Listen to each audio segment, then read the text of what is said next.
CPM రాష్ట్ర కార్యదర్శి తమ్మినేని వీరభద్రం ఆరోగ్యం నిలకడగా ఉందని, నిన్నటితో పోలిస్తే బీపీ లెవెల్ సాధారణ స్థాయికి చేరుకుంటున్నాయని ఏఐజీ ఆసుపత్రి కాసేపటి క్రితం హెల్త్ బులెటిన్ను విడుదల చేసింది. తమ్మినేని గుండె, కిడ్నీ, ఊపిరితిత్తుల సమస్యలతో బాధపడుతున్నారని వైద్యులు తెలిపారు. ఊపిరితిత్తుల్లోని నీటిని బయటకు తీసేందుకు ప్రయత్నిస్తున్నామన్నారు. ప్రస్తుతం ఆయనకు ఐసీయూలో వెంటిలేటర్ సహాయంతో కృత్రిమ శ్వాస అందిస్తున్నారు. మెడిసిన్కి తమ్మినేని రెస్పాండ్ అవుతున్నారని, ఆరోగ్యం కుదుట పడితే వెంటిలేటర్ తొలగించే అవకాశం ఉంటుందని వైద్యులు వెల్లడించారు.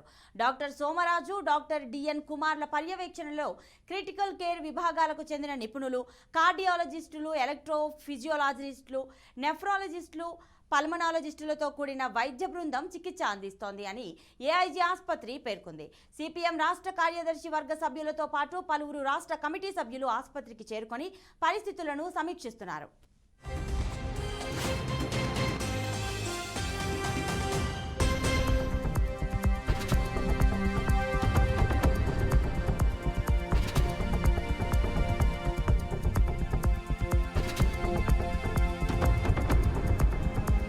You have new messages. ఇక తమ్మినేని ఆరోగ్య పరిస్థితి గురించి పూర్తి డీటెయిల్స్ మా క్రైమ్ బ్యూరో ప్రతినిధి సత్యనారాయణ అందిస్తారు. సత్యనారాయణ, చెప్పండి. సో తమ్మినేని వీరభద్రం ఆరోగ్య పరిస్థితి ఎలా ఉంది ఇప్పుడు?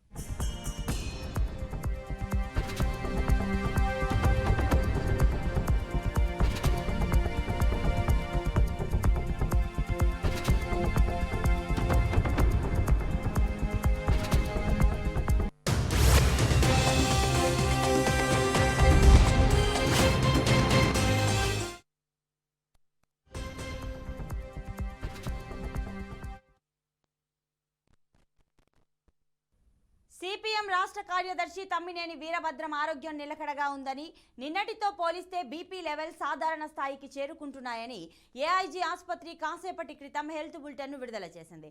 తమ్మినేని గుండె, కిడ్నీ, ఊపిరితిత్తుల సమస్యలతో బాధపడుతున్నారని వైద్యులు తెలిపారు. ఊపిరితిత్తుల్లోని నీటిని బయటకు తీసేందుకు ప్రయత్నిస్తున్నామన్నారు.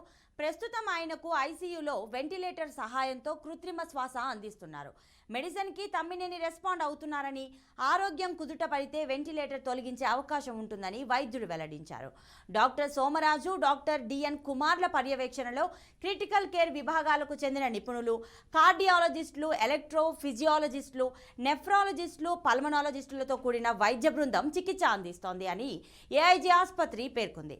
సిపిఎం రాష్ట్ర కార్యదర్శి వర్గ సభ్యులతో పాటు పలువురు రాష్ట్ర కమిటీ సభ్యులు ఆసుపత్రికి చేరుకొని పరిస్థితులను సమీక్షిస్తున్నారు.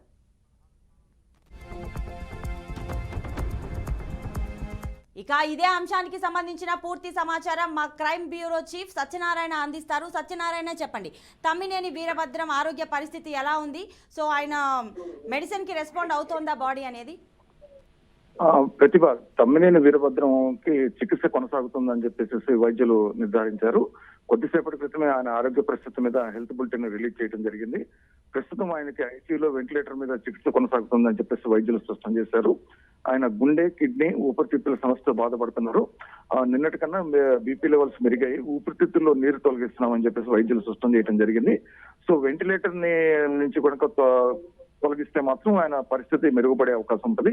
ఈ 24 hours అబ్జర్వేషన్ ఉన్నది. ఈ అబ్జర్వేషన్ తర్వాత వెంటిలేటర్ తొలగించాలా లేదా అన్న విషయం మీద నిర్ణయం తీసుకుంటామని చెప్పేసి వైద్యులు చెప్పడం జరిగింది. మొత్తం మీద నిన్నటికి వాటికి ఆయన కొంత ఆరోగ్య పరిస్థితి అయితే మెరుగైనట్లు తెలుస్తుంది. ప్రతిభ, ఓకే సత్యనారాయణ, మరి ఇప్పటి వరకు చాలా మంది ప్రముఖులు ఆయన్ని చూడడానికి వచ్చినట్టయితే తెలుస్తుంది. అదేవిధంగా హరీష్ రావు కూడా నిన్న వెళ్ళడం జరిగింది. ఇంకా అదేవిధంగా ఇంకెంతమంది రాజకీయ నాయకులు కానీ తన ఫ్రెండ్స్ కానీ వచ్చి చూసే అవకాశం ఉందా? తమ్మినేని వీరభద్రం ఆసుపత్రిలో చేరారని తెలిసిన వెంటనే రాజకీయ వర్గాల్లో ఎందుకంటే కలకలం చెలరేగింది. అనేక పార్టీలకు సంబంధించిన నాయకులు ఆయన యోగక్షేమాలను తెలుసుకుంటున్నారు. కొంతమంది స్వయంగా ఆసుపత్రికి వెళ్లి ఆయన పరామర్శించడం జరిగింది. సిపిఎం పార్టీ నాయకులను కూడా సంప్రదిస్తున్నారు ఆయన ఆరోగ్య పరిస్థితి మీద. కొంత ఆయన ఐసీయూలో ఉన్న నేపథ్యంలో ఐసీయూ నుంచి వెంటిలేటర్ నుంచి పెంచిన తర్వాత మిగతా వాళ్ళకి ఏమన్నా ఉంటే పరామర్శించడానికి అవకాశం ఇస్తామని చెప్పేసి ఆసుపత్రి వర్గాలు చెప్పారు. అప్పటి వరకు రాజకీయ నాయకుల్ని ఆసుపత్రికి ఎక్కువగా రావద్దని చెప్పేసి కూడా సూచించడం జరిగింది చికిత్స కొనసాగుతున్న నేపథ్యంలో. Right Satyanarayana, thanks for the details.